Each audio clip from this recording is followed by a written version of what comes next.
Hello guys, and welcome back to the channel. In this video I will show you how to download Euro Truck Simulator for PC. Okay, so first and foremost, open up your Chrome website or any other browsing you use. So after clicking on that, click on the search bar over here, and then in the search bar search for Euro Truck Simulator 2 for PC from uptodown.com. You search for this, okay, in Google. After searching for this, you see this website over here, which is the first website for uptodown.com. So take note of the icon. The icon is a blue arrow facing down, okay? Then click on the website there. So after clicking on the website, you'll be able to download Euro Truck Simulator for PC.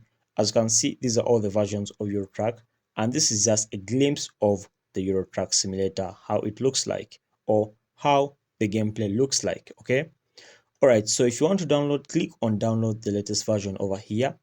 When you click on that point, you start downloading the Euro Truck Simulator for PC on your PC right away. As you can see, it has 3.2 million downloads, okay, and it has 38 reviews, okay, and it has 3.7 rating. Okay, so that's it guys. Make sure to like and subscribe to our YouTube channel. Until next time, we shall meet.